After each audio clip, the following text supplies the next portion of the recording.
What if you knew, from the moment you took your first breath, that you were different? What if you could feel a fire inside you, but had no idea what it was for? This is the story of a boy who carried the weight of a nation before he could grow a beard.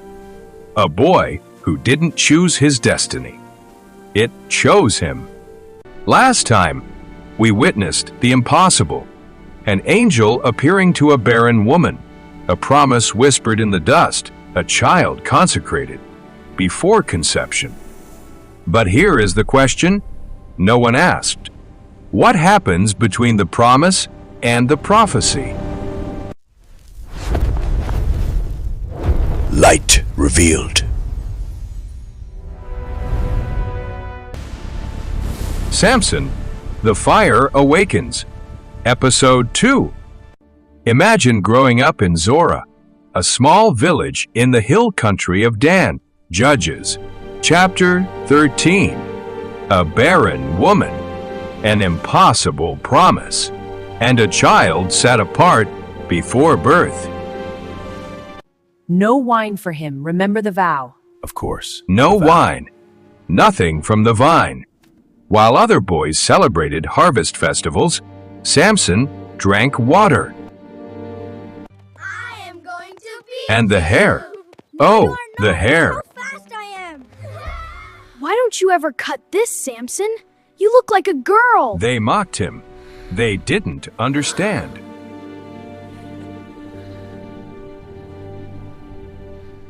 Let them mock. Every hair on your head is a reminder. My son, you belong to God. And one day they will understand what it means. He would take the lead in delivering Israel. A promise whispered over a child who didn't yet understand. But here is what the other boys didn't know. Here is what even Samson didn't understand. Sometimes, when he was alone, he would feel it. The Spirit of the Lord was beginning to stir in him.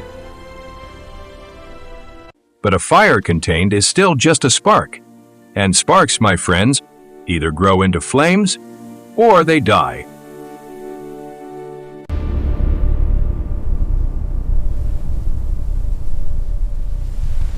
He was different, but he didn't know why. Not yet. As Samson grew, so did the silence around him.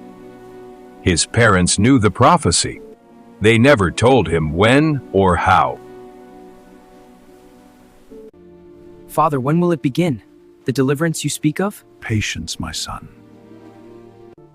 The Spirit moves when it moves, son, not before. Your job is to be ready. Ready yourself, Samson. The path ahead is yours. Ready for what? I don't even know what I'm supposed to do. But waiting is hard when you can feel power thrumming through your veins like a second heartbeat. He was set apart. But consecration can feel an awful lot like isolation when the fire inside you has nowhere to go. Who was he really? The son of a promise, a Nazirite, strong, but also restless, curious about a world he'd been separated from.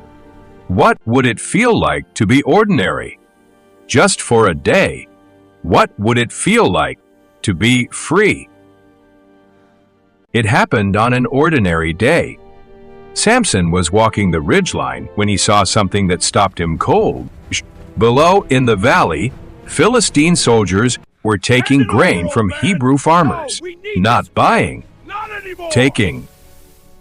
Ha! Easy pickings. Look at them, so helpless. Stay down, weaklings.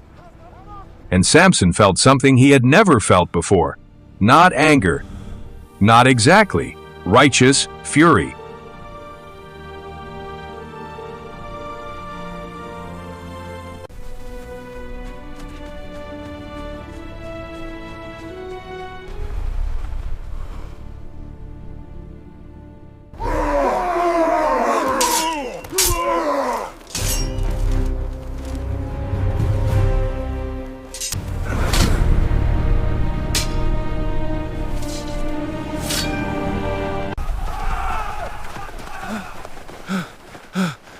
They didn't know who he was, but they knew somehow hope had arrived. The Spirit would come again, and again each time for a purpose. For the first time, the fire had found its purpose, not to destroy, to deliver. He thought about his mother's stories. The angel's words, "He will begin to deliver Israel." Begin. This was only the beginning. Word spread.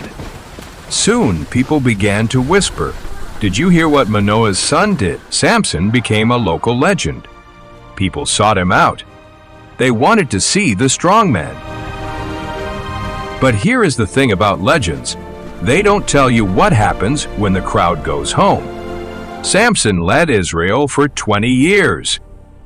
But leadership didn't fill the emptiness inside. They see the strength. They don't see the emptiness.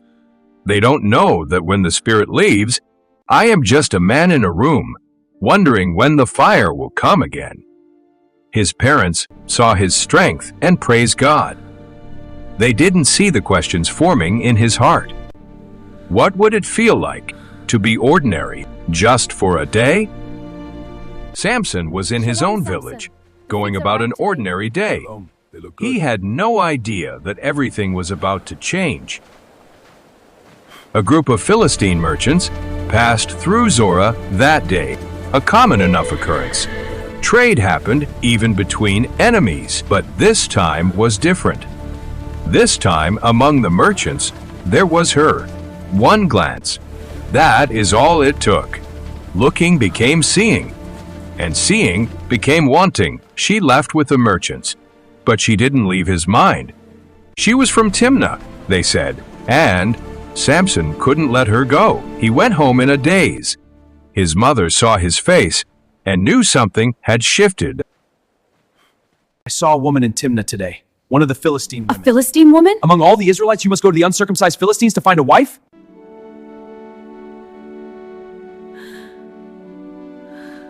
His parents asked the question. But Samson had already made up his mind.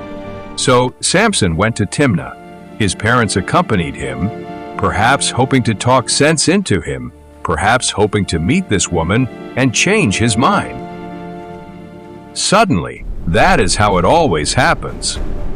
When you least expect it, the lion appears. A sound, a roar, primal, hungry, close.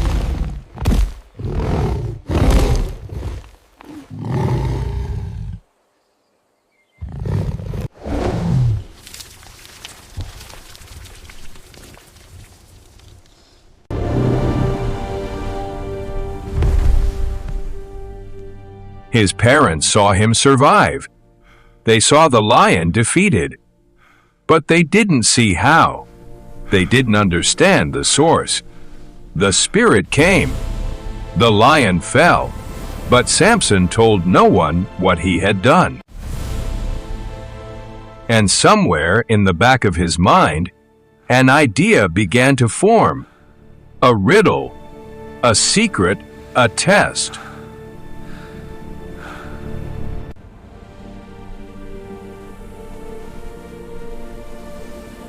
The fire had awakened. But fire burns in two directions. It can illuminate, or it can consume. Which path will Samson choose? Next time on LightRevealed. The wedding, the riddle, the betrayal, and the first great slaughter. Episode 3, Honey from the Lion. Coming soon. What does the riddle mean? Comment below. Subscribe to LightRevealed for more ancient truths. And remember, the light is just beginning.